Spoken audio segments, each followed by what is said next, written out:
Integrity ఉన్నవాళ్ళు, పని చేయాలనుకున్న ఇంట్రెస్ట్ ఉన్నవాళ్ళు, మహిళలు పిల్లల మీద సానుభూతి ఉన్నవాళ్ళు, వాళ్ళందరినీ తీసుకొచ్చి మీరు ఇన్వెస్టిగేట్ చేయండి, ఎట్లైనా కన్విక్షన్ పడాలి ఈ కేసులో. అట్లనే సైబర్ క్రైమ్ నుంచి ఒక 2-3 ఆఫీసర్లు, ప్రాసిక్యూషన్ నుంచి 2-3 ఆఫీసర్లు పెట్టి మీ డీజీపీ గారో లేకపోతే మీరే ఒక జీవో ఇవ్వచ్చు కదా, ఈ ట్యాపింగ్ కేసులో ఇచ్చినట్టుగా. ఎందుకు ఇవ్వలేదు? మీకు ఇష్టం లేదు, మీకు ఆది నుంచి ఇష్టం లేదు. అందుకొరకే మీరు రాజకీయం చేస్తున్నారు. బీఆర్ఎస్ పార్టీ రాజకీయం చేయడం లేదు. బీఆర్ఎస్ పార్టీ మీలాంటి రాజకీయ నాయకుల నుండి మైనర్ బాలికలను, మహిళలను రక్షించే పోరాటం చేస్తూ ఉన్నది. ఇక ఎఫ్ఐఆర్లో మీరు బండి భగీరథ్ అన్నారు, బాగుంది. తర్వాత అదర్స్లో బండి సంజయ్ పేరు ఎందుకు పెట్టడం లేదు? మరి ఆ మహిళ, ఆ మైనర్ బాలిక తల్లి చాలా క్లియర్గా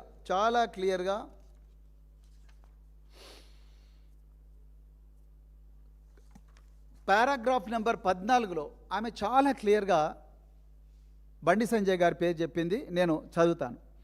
further on 22nd April 2026, one Sangappa, claiming to be associated with influential persons, visited our residence and facilitated a meeting with Sri Bandi Sanjay Kumar on 23rd April 2026.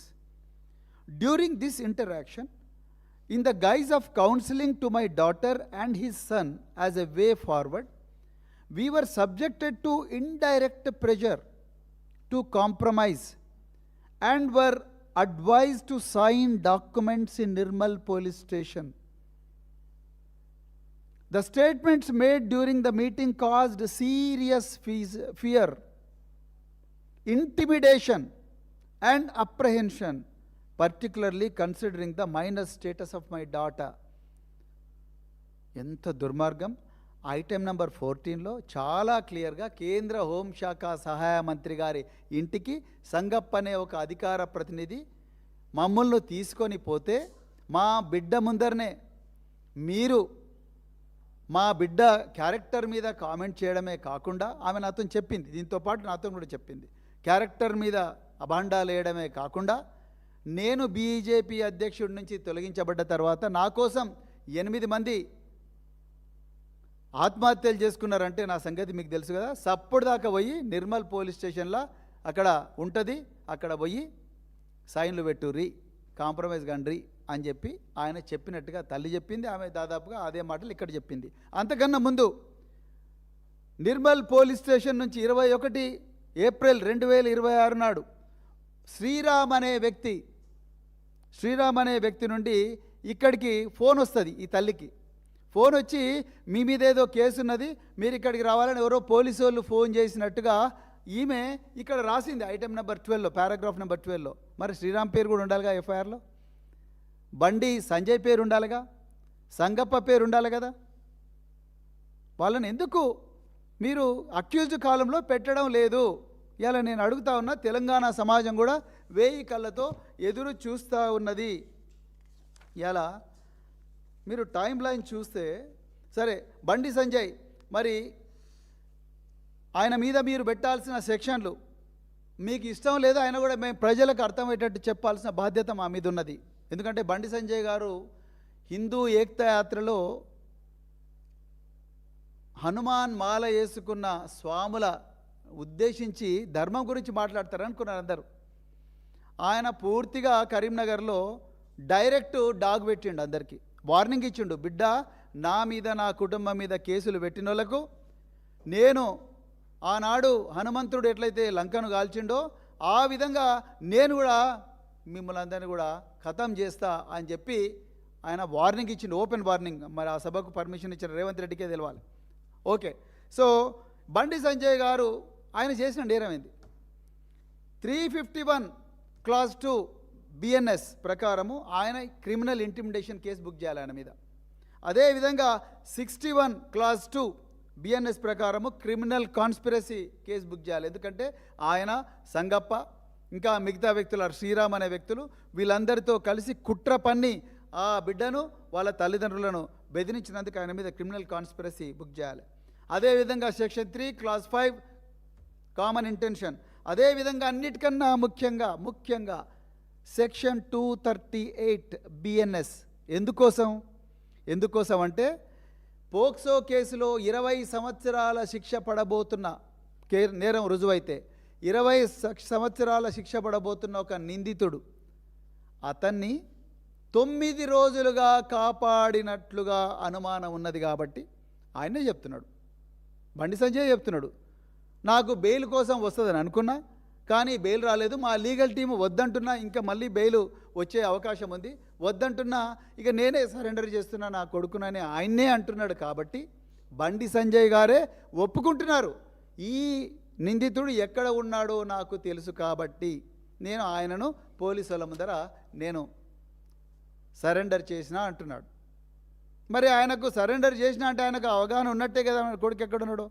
మరి ఒక తీవ్రమైన నేరంలో ఆరోపణలు ఎదుర్కొంటున్న ఒక నిందితుడు రకరకాల పోలీసు బృందాలు ఢిల్లీలో, కరీంనగర్లో, ఇంకా ఎక్కడెక్కడో, మంచిరేవులలో, కొంతసేపు రేవంత్ రెడ్డి మాటలు నమ్ముదాం ఒక్క నిమిషం, మంచిరేవులలో టెక్నో పార్క్ దగ్గర రాత్రింబవళ్ళు పహారా కాసి నహకాబందీలు నిర్వహిస్తున్న పోలీసులు నిర్వహిస్తుంటే కేంద్ర హోంశాఖ సహాయ మంత్రి, లక్షలాది సాయుధ దళాలకు బాసైన సహాయ మంత్రి ఒక్క నిందితుడిని చట్టం నుంచి దాచిపెడితే అది నేరం కాదా? పక్కా నేరం అంటుంది చట్టం. ఈ చట్టం నేను తీసుకురాలే, బీజేపీ వాళ్ళు తీసుకొచ్చారు.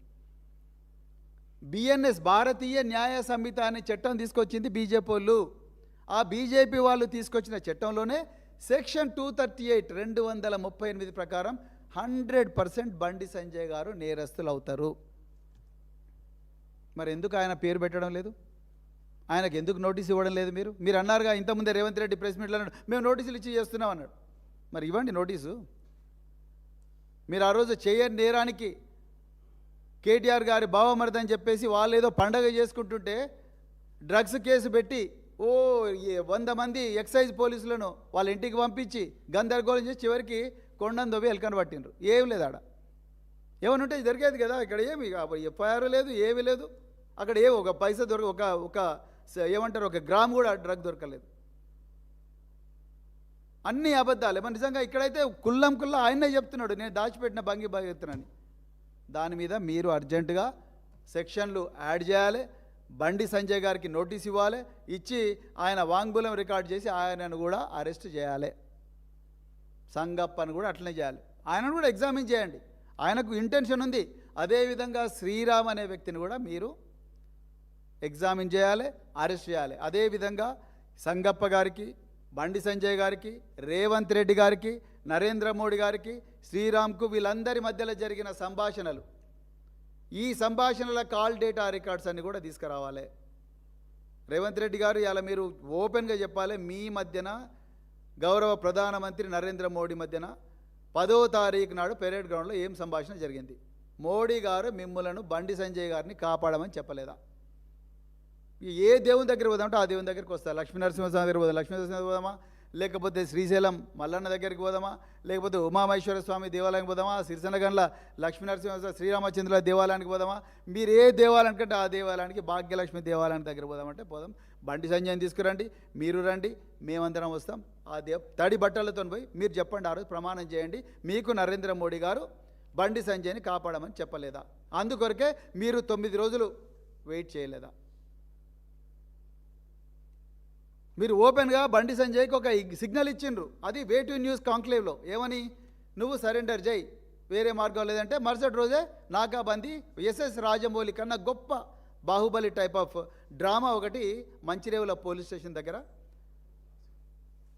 మంచిరేవుల గ్రామం దగ్గర టెక్ పార్కో ఎకో పార్క్ ఉంది. ఆ ఎకో పార్క్ ఎదురుగా 8 గంటల 15 నిమిషాలకు యూనిఫామ్ వేసుకున్న పోలీసులు వస్తారు, బండి సాయి భగీరథ్. అది అట్టర్ ఫ్లాప్ అయిపోయింది ఆ డ్రామా.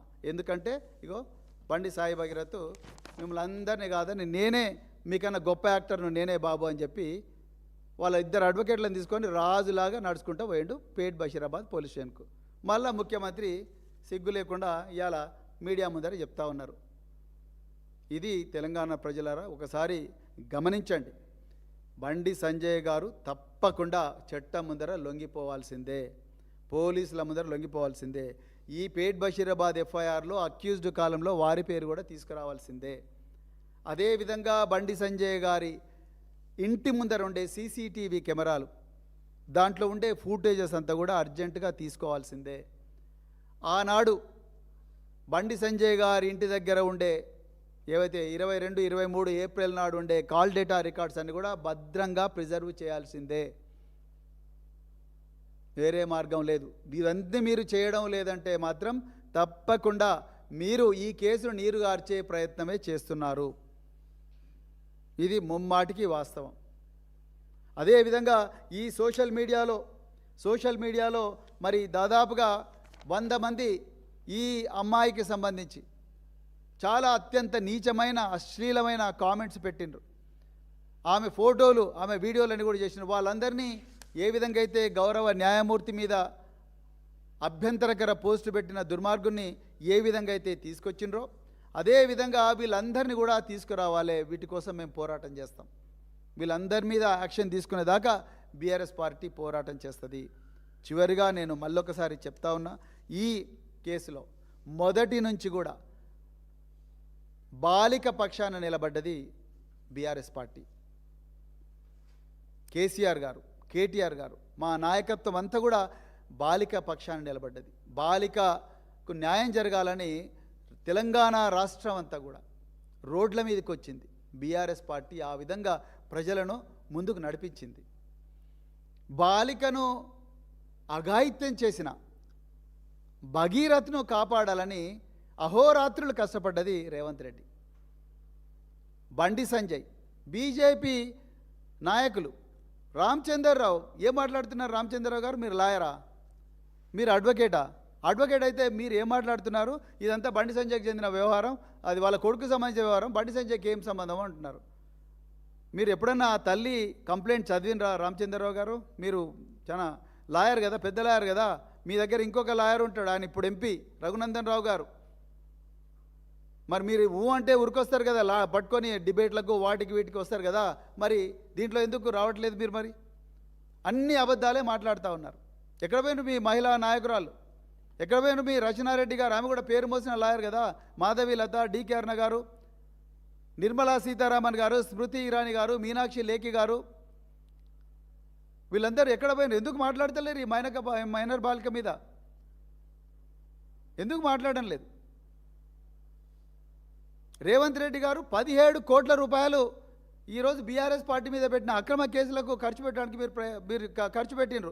అభిషేక్ మను సింగ్ గారికి దాదాపుగా 7-8 కోట్లు ఇచ్చినట్టుగా తెలుస్తున్నది. మరి ఈ అమ్మాయి గురించి కనీసం ఒక 10 లక్షలు, 20 లక్షలు, కోటి రూపాయలు పెట్టలేరా? ఇలా వచ్చి ప్రెస్ ముందర అన్ని అబద్ధాలు మాట్లాడుతూ ఉన్నారు. మళ్ళీ మీరు రాజకీయాల గురించి మాట్లాడతారు, మీరు కేటీఆర్ గురించి మాట్లాడతారు, లేకపోతే కేసీఆర్ గురించి మాట్లాడతారు. ఏ మాత్రం అర్హత లేదు. తెలంగాణ ప్రజలారా, ఈ రాష్ట్ర ముఖ్యమంత్రి, ఈ హోంమంత్రి ఉన్నంత వరకు మహిళలకు భద్రత లేదు, మైనర్ బాలికలకు భద్రత లేదు. అందుకొరకే ఒళ్ళంతా కళ్ళు పెట్టుకొని నిరంతరం అప్రమత్తంగా ఉండాలి. మరి ముఖ్యంగా ఈ పేట్ బషీరాబాద్ కేసులో ప్రతిరోజు కూడా మనం గమనిస్తూ ఉండాలి. రేవంత్ రెడ్డి గారు ఎన్ని కామెంట్లు చేసినా, ఎన్ని అబద్ధాలను ప్రజల లోపలికి సర్క్యులేట్ చేయాలని చూసినా కూడా మనం ఒళ్ళంతా కళ్ళు పెట్టుకొని నిరంతరం అప్రమత్తంగా ఉండి ఈ అమ్మాయికి న్యాయం జరిగేదాకా, ఈ కేసులో ఫాస్ట్ ట్రాక్ కోర్టు వెలిసేదాకా, ఫాస్ట్ ట్రాక్ కోర్టులో నిందితుడికి శిక్ష పడేదాకా, అదేవిధంగా ఈ కేసులో సహనిందితులుగా ఉన్న బండి సంజయ్ గారు, సంగప్ప గారు, ఇంకా శ్రీరాము, ఇంకెవరైనా ఉంటే వాళ్ళందరినీ మీద కూడా చట్టపరమైన చర్యలు తీసుకునేదాకా మనం ఎవ్వరం కూడా పోరాటం విశ్రమించకూడదని చెప్తూ మరొకసారి ఈ అవకాశం ఇచ్చిన మీడియా మిత్రులందరికీ కూడా